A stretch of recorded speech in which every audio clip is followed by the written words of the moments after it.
Este trabajo, yo diría que hay dos temas importantes que están un poco en el soporte, que son también el contexto por el cual, ¿no es cierto?, comenzó esta investigación. Sin duda uno es la coyuntura que todos vivimos, ¿no es cierto?, después del año 2011, con la importancia que tuvo la lucha educativa, ¿no es cierto?, ese año, y que de alguna u otra manera vino a cambiar el rostro del país, ¿no es cierto?, y abrir nuevamente una serie de procesos de movilización, de lucha, de cuestionamiento, ¿no es cierto?, esta herencia a la dictadura que llevaba y lleva todavía tantos años. Y en segundo lugar, sin duda, también el contexto, ¿no es cierto?, del año 2013, los 40 años del golpe, donde se reabrieron, ¿no es cierto?, muchísimos debates y donde resurgieron también ciertas preguntas y discusiones sobre no solamente el golpe de Estado, sino lo que fue la Unidad Popular. Particularmente, yo que vengo del ámbito de la historia, se ha hecho, ¿no es cierto?, mucha historia de los trabajadores, pero todavía es poco lo que se conoce de la historia de los trabajadores en la Unidad Popular y mucho menos en dictadura, ¿no?, de sus luchas, de su resistencia. La Unidad Popular sin duda está trabajada, historizada, es una historia, ¿no es cierto?, llena de discusiones, de debates, con figuras también muy relevantes, que sin duda genera todavía muchas posiciones, ¿no es cierto?, y nos interesaba, digamos, indagar en eso, pero particularmente en este proceso de lo que fueron estos organismos que surgieron desde el año 1972 en adelante, los cordones industriales, para tratar de demostrar dos dimensiones. Primero, cómo surgen, qué fueron estos procesos, qué fue este organismo que fueron los cordones industriales, organismos que no alcanzaron, ¿no es cierto?, del todo a desarrollarse, los cortó justamente la experiencia, lo que fue el golpe de Estado, pero que sin duda plantearon una serie de potencialidades muy importantes, ¿no es cierto?, para la historia de los trabajadores. Y en segundo lugar nos interesaba también un poco adentrarnos, ¿no es cierto?, en los debates y en las estrategias que se vivieron, sobre todo, ¿no es cierto?, al interior de la Unidad Popular y de los distintos partidos, y también, ¿no es cierto?, aquellos que no estaban en la Unidad Popular, pero que eran parte del debate, ¿sí? Estamos hablando de una época donde sin duda la política, ¿no es cierto?, es parte de la vida cotidiana y ser militante, digamos, es algo habitual en las empresas, en las fábricas, en las universidades, en los colegios. Trabajamos, como les señalaba, desde dos ámbitos. Te pido un favor, unos 10 minutos me avisas para no alargarme mucho.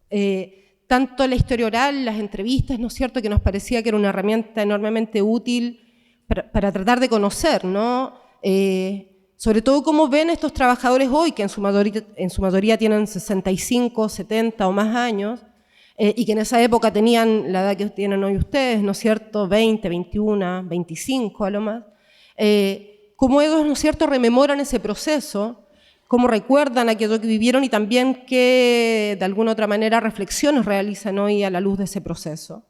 Y en segundo lugar, ¿no es cierto?, el material, obviamente que para los historiadores es muy importante, ¿no es cierto?, lo que es el material, tanto lo que eran los periódicos de los cordones industriales, pero también la prensa, ¿no es cierto?, de derecha, el Mercurio, la Tercera, ¿no es cierto?, donde también uno puede observar, ¿no?, el día a día y también las distintas voces que están de alguna u otra manera emergiendo en ese contexto. Por lo tanto, queríamos adentrarnos un poco entonces en esta historia, en estos años, ¿no es cierto?, de la Unidad Popular y en esta experiencia particular que llevaron adelante trabajadoras y trabajadores, ¿no es cierto?, en esto que fueron estos organismos de los cordones industriales. Cuando ustedes después puedan observar el libro, los que lo puedan leer, también va a estar en línea estos días subido. La idea justamente de financiarlo a través de un fondar, ¿no?, era que se pudiera distribuir gratuitamente, que era el sentido que le queríamos dar a este trabajo. Indudablemente uno puede abordar la historia de muchos lugares, ¿no es cierto?, desde la identidad, desde la militancia, desde el género, por ejemplo. Y a nosotros nos interesaba, como les señalaba, conocer, entender y dar a conocer hoy a los trabajadores, un trabajador joven, ¿no es cierto?, como decía Ricardo hoy, donde para muchos de ellos la experiencia de los cordones industriales es algo totalmente desconocido, no por nada, ¿no?, la historia, indudablemente borrar esta historia o olvidar, hacer que se olvide esta historia es intencionada. Hace poco hicimos un ejercicio en la marcha del miércoles pasado en Santiago, una de las más grandes, más de 100 o 150.000 personas, y con una grabadora le preguntábamos a la gente, ¿no?, a cualquiera en la calle, ¿qué sabes de los cordones industriales? ¿Qué sabes de los cordones industriales? La mayoría no sabía nada, ¿no? Algunos nos decían, sabemos de condones, pero no de cordones.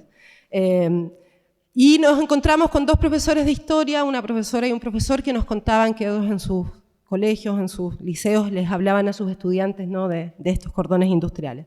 Pero es bastante poco lo que se sabe, ¿no? Bueno, un poco a través del libro se van a poder enterar, ¿no?, la historia de nuestros entrevistados, de quiénes son finalmente los protagonistas, ¿no? Entre ellos, por ejemplo, Ismael Ulloa, que era el dirigente de Cristalerías Chile, una de las empresas principales del cordón Vicuña Maquena, que viene una larga tradición obrera y de clase, ¿no? Su padre era minero de Lota, dirigente sindical, perseguido por la ley maldita González Videla. Él fue dirigente forestal muy, muy joven, a los 17, 18 años, hasta que llega a Santiago y va a ser el presidente del sindicato Cristalerías Chile y también de la Federación del Libro, con 25 años, de la Federación del Vidrio, perdón, con 25 años. O también, ¿no es cierto?, la historia de Guillermo Rego, que es otro de nuestros entrevistados, que estudia en la universidad por un convenio que tiene en esa época la CUT con la UTE, ¿no?, con la Universidad Técnica del Estado, USACH. O, ¿no es cierto?, la historia de Gloria y Germán, que son dos dirigentes sindicales de otra empresa textilera de la época.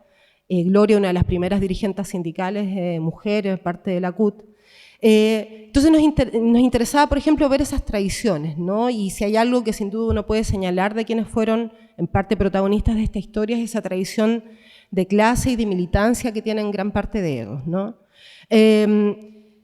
Los cordones industriales van a emerger entonces en un contexto bien particular.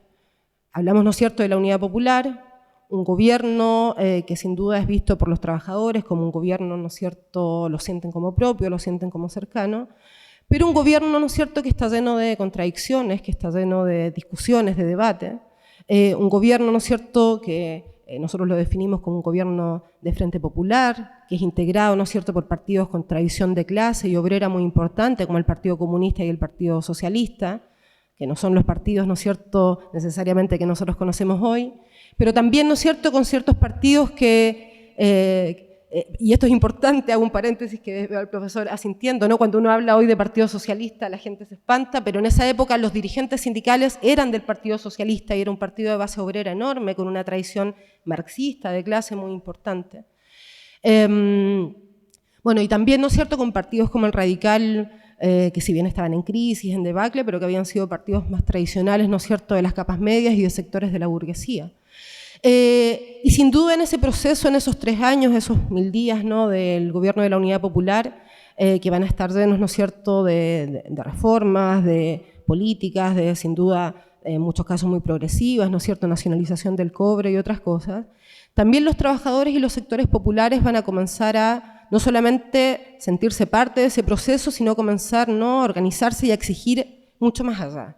Y van a comenzar a cuestionar también en muchos casos, ¿no es cierto?, a este gobierno que por un lado sienten como propio, pero que también comienzan a ver, ¿no es cierto?, que va a emprender un rumbo de moderación, de negociaciones, ¿no es cierto?, con la democracia cristiana, de gabinetes cívico-militares, ¿no es cierto?, con los militares justamente, y van a comenzar una serie de debates políticos, estratégicos, de acción, ¿no es cierto?, respecto de, bueno, qué es realmente un gobierno de los trabajadores, quiénes son los que dirigen el país, como señalaba Ricardo, ¿no?, la pregunta de bueno, si nosotros somos capaces de hacer acciones de gestión, de organización, de autogestión, etcétera, necesitamos efectivamente patrones, necesitamos empresarios, y en ese camino, ¿no es cierto?, también van a comenzar a surgir entonces una serie de experiencias y de organismos en distintos niveles, las juntas de abastecimiento popular, sin duda también, ¿no es cierto?, experiencias en las poblaciones, las tomas de terreno, en el mundo campesino, y particularmente, ¿no es cierto?, dentro del mundo de los trabajadores y en las zonas industriales, van a comenzar a surgir estos cordones industriales. Las primeras registros que hay de los cordones, más o menos a mediados de 1972, en la zona de Santiago de Maipú, de Cerrillos, de Vicuña Maquena, pero que a lo largo del mes de octubre de 1972 van a terminar de conformarse como tales, como cordones industriales, a partir fundamentalmente de lo que fue el paro patronal de ese mes de octubre del 72. Uno suele asociar, ¿no es cierto?, paro a la idea de los trabajadores, los estudiantes hoy, pero también los patrones lo hicieron en el año 72, en octubre, un paro que paralizó el país, ¿no?, del transporte, de los gremios, de los comerciantes, y que sin duda tenía como objetivo desestabilizar al gobierno y aumentar, ¿no es cierto?, el caos, la crisis económica, el mercado negro, etc. En ese camino, en ese desarrollo, van a los trabajadores comenzar a plantear, bueno, ¿qué respuesta damos, no? Ya se veía que de alguna otra manera el gobierno estaba en una línea, como señalaba, de moderación, de negociaciones con la democracia cristiana, de atraer al centro. Y desde las propias bases sindicales y bases militantes, principalmente del Partido Socialista sobre todo, pero en la cual también participaron las bases obreras del Partido Comunista, trabajadores, ¿no es cierto?, de las fábricas del MIR e incluso de la democracia cristiana, como lo retrata muy bien también Patricio Guzmán en la Batalla de Chile, ¿no es cierto?, comienza a surgir esta experiencia que tiene varios elementos, ¿no? Una, indudablemente la primera, digamos, y que es parte de lo que también es el nombre de los cordones, ¿no?, la idea de la coordinación entre distintas fábricas, ¿sí? Si ustedes quizás conocen Santiago, pero en zonas como Vicuña Maquena, que es una avenida, ¿no es cierto?, muy grande, había cuadras y cuadras de una fábrica tras otra, ¿no? Y por lo tanto era natural pensar que si mi fábrica está acá y el del frente tiene un problema y el que está una cuadra más allá del mismo y estábamos todos con problemas de desabastecimiento y problemas para organizarnos, etcétera, nos tenemos que coordinar, ¿no? Por lo tanto, lo territorial es un elemento muy importante de los cordones industriales. Pero de esas primeras coordinaciones que tienen que ver con la solidaridad, con el apoyo para las huelgas, con que viene Patria y Libertad a amenazarnos y hay que salir a defenderse, con que queremos tomarnos la empresa y ustedes lo hicieron y nosotros queremos saber cómo se hace, van a comenzar a plantearse nuevos temas muy importantes para los trabajadores y que los cordones industriales los van a tomar, ¿no es cierto?, en sus manos, como es, por ejemplo, el problema de que si está paralizado el país y los patrones quieren quebrar, ¿no es cierto?, la economía y hundirnos a nosotros, bueno, surge la idea, ¿no es cierto?, de que finalmente ¿quiénes son los que son dueños de las fábricas? No los trabajadores. Se calcula, según distintos registros, que en el transcurso del mes de octubre del 72, como respuesta a este paro patronal, hay aproximadamente unas 200 a 300 tomas de empresa, tomas de fábricas, ¿sí? Desde fábricas muy grandes, textileras, ¿no es cierto?, de 2.000, 3.000, 4.000 trabajadores, hasta fábricas muy pequeñas, como nos contaban, una fábrica de zapatos de mujeres de 40 trabajadoras, que veían, ¿no es cierto?, que no querían tener patrones, que no querían tener, ¿no es cierto?, a la cabeza de la fábrica al empresario y que se sentían capaces, ¿no es cierto?, de llevar adelante ese proceso de producción. Surgen tomas de fábricas, ¿no? Si recordamos también, quienes quizás han leído algo de la Unidad Popular, ¿no es cierto?, el gobierno tenía una política que era la política del área de propiedad social, el área mixta y el área privada, ¿no?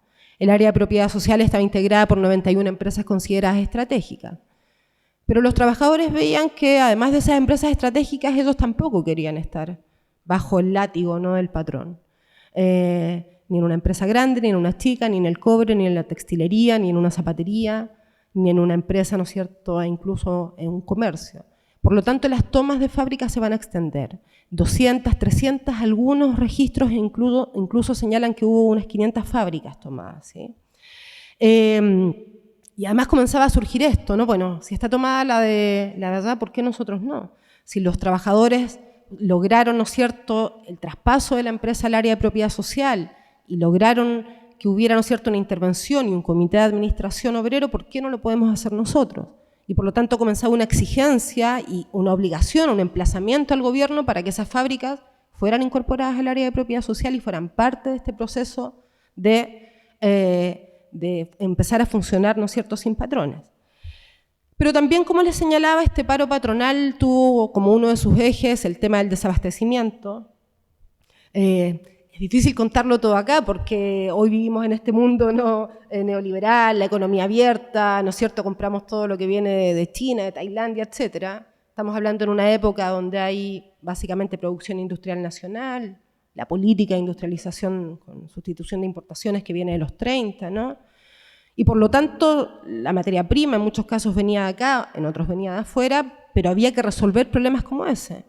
Las máquinas no llegaban, los empresarios, los camioneros, que fueron uno de los sectores fundamentales del paro patronal, no traían ni la mercadería, ni el abastecimiento, y por lo tanto las fábricas se paralizaban y aumentaba el caos económico. Y comienza a surgir también una respuesta muy importante, que es la respuesta propia de los trabajadores a ese proceso.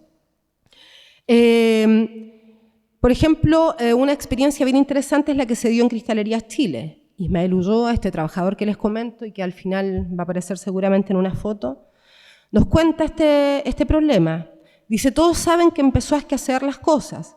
Entonces nosotros en el cordón industrial dijimos, pucha, ¿qué hacemos? Está faltando la mercadería acá y en las poblaciones.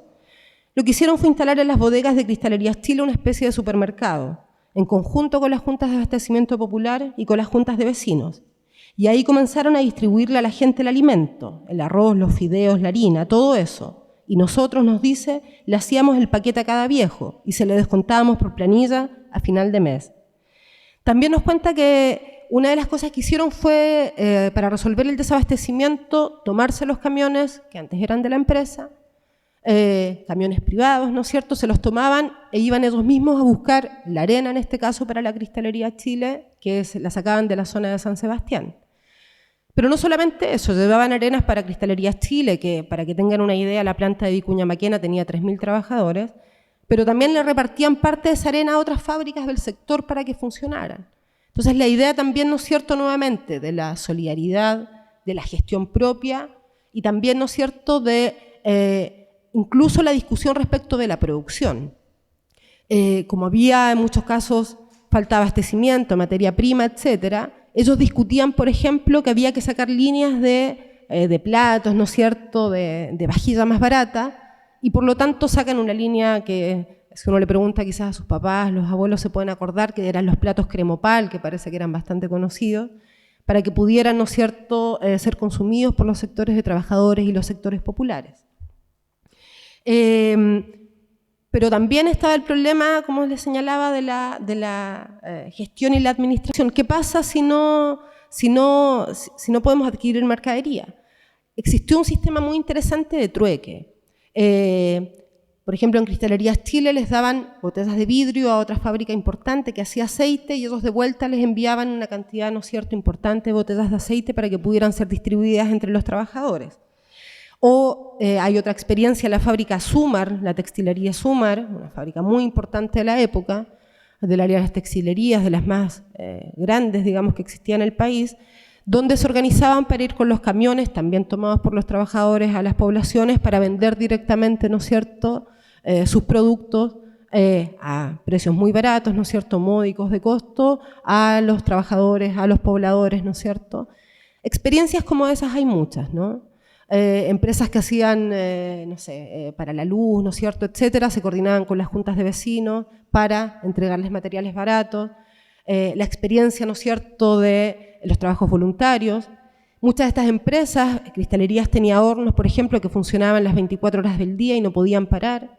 Para funcionar los fines de semana tenían convenios con las federaciones de estudiantes, la Federación de Estudiantes de Chile u otra, y los estudiantes iban a trabajar gratis los fines de semana para colaborar, ¿no es cierto?, en este proceso que era mantener la producción y aumentarla e impedir de esa manera el caos económico.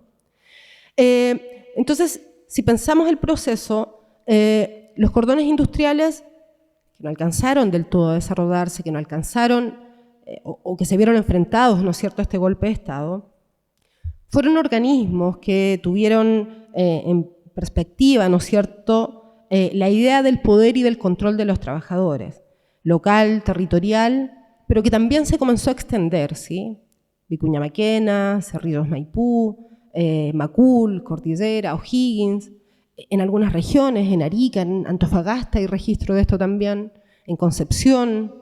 Acá en Valparaíso no alcanzamos a indagar mucho, hay en Viña del Mar, me dicen acá, hay algunos registros, pero era una tendencia que comenzaba a darse en sectores de trabajadores, sin duda una tendencia entre los sectores más avanzados, más conscientes también del proceso que se estaba viviendo, pero que sin duda uno podría pensar, ¿no?, si se hubiera mantenido en el tiempo, hasta dónde podría haber llegado, porque ellos llegaron a plantearse también el problema, ¿no es cierto?, no solamente el control de la producción, el problema de la gestión de las empresas, de quién dirige, de quién decide, y que finalmente pone en discusión el problema de quién gobierna también, ¿no? Además, ¿no es cierto?, de muchos otros temas muy interesantes, los convenios con editoriales como Quimantú, que nosotros imprimimos con ellos el libro, ¿no?, que permitía que a fin de mes los trabajadores pudieran acceder a libros baratos, en la época muchos libros rusos, ¿no es cierto?, cuentos que sin duda también tenían que ver con todavía existía la Unión Soviética, ¿no es cierto?, festivales de teatro, de música, ¿no?, que eran muy importantes. Para terminar un poco, para no extenderme mucho más, sin duda también, ¿no es cierto?, uno de los debates importantes, fundamentales que se dio en los cordones industriales fue el debate de estrategias, como les señalaba, que tenía que ver con esto, por ejemplo, cuál era la relación con la CUT, ¿sí?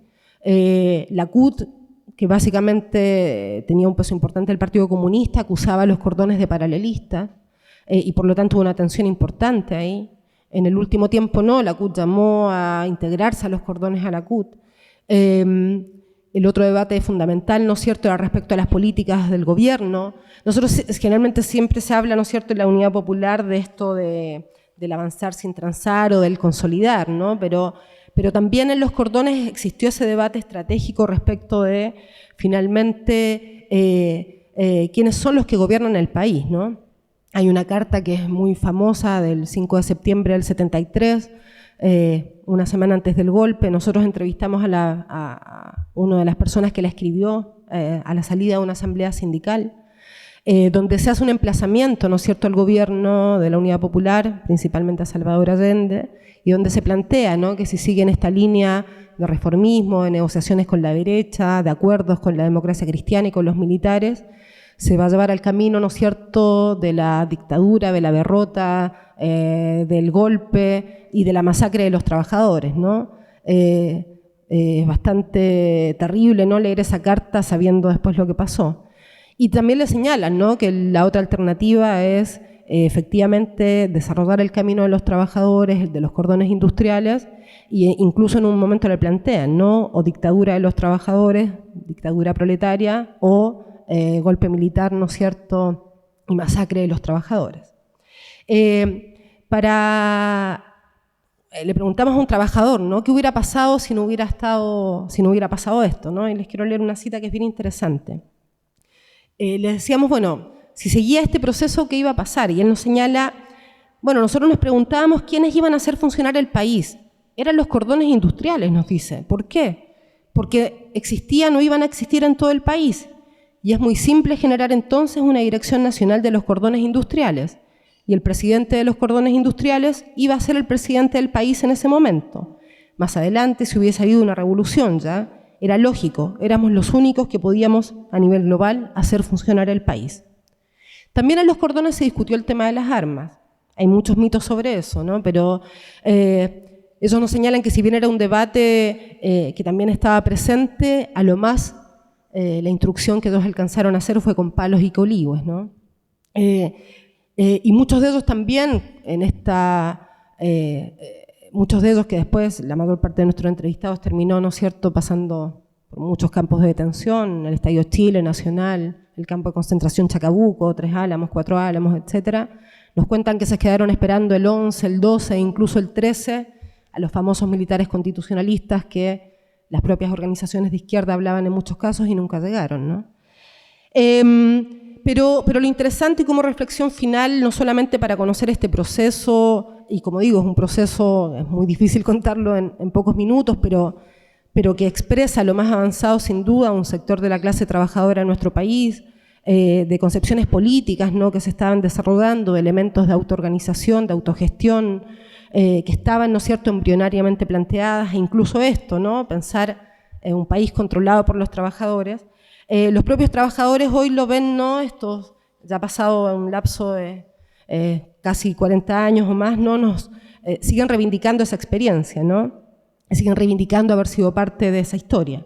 Y solo quisiera terminar con una cita cortita de uno de nuestros entrevistados, que es Marco, que en un primer momento él nos dijo que no cuando lo llamamos para entrevistarlo, pero que a los 2 días él mismo nos devuelve el llamado para decirnos que sí. Y él nos dice en la entrevista por qué accedió a hacer esta entrevista. Y lo cito, dice, bueno, me pregunto, ¿pero por qué yo? ¿Quién soy yo? Pero bueno, si soy parte de la historia viviente que queda, por lo tanto tengo que entregar mi testimonio, lo siento como una responsabilidad social. Y además lo entrego para rescatar la memoria de miles de personas que son absolutamente anónimas y participaron de esos procesos, porque fue posible gracias a esa gente, a ellos y a muchos que no están. Muchos de ellos jamás se sabrá que participaron con su gotita de arena, colocando su esfuerzo, su dedicación, su curiosidad, su malicia, su inteligencia en aportar. Nuestro objetivo entonces, más allá de rescatar esta historia, de tratar de mostrar también sus contradicciones, sus claros y sus oscuros, ¿no? Los grises que también uno puede ver, la historia de las mujeres, por ejemplo, que está de repente un poco perdida, ¿no? Y que también a veces es difícil de abordar, porque estamos hablando también de una época donde si bien las mujeres están en el trabajo asalariados, muchas están en las empresas textiles, pero donde también la participación de las mujeres, ¿no es cierto?, era difícil. Había un machismo enorme al interior de la clase trabajadora, es una realidad, una izquierda que también era, en muchos casos, no tenía concepciones bastante conservadoras respecto al tema. Hay muchas aristas para investigar, ¿no? Lo regional, el tema de género, experiencias locales como estas mismas que nombran, ¿no?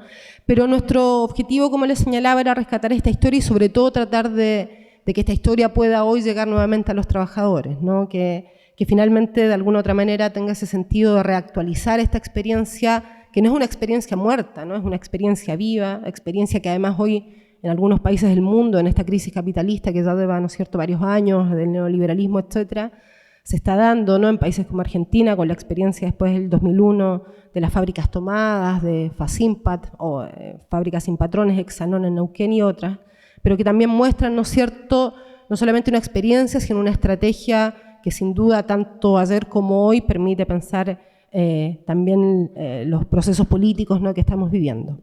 Así que eso un poco sobre este tema. Gracias.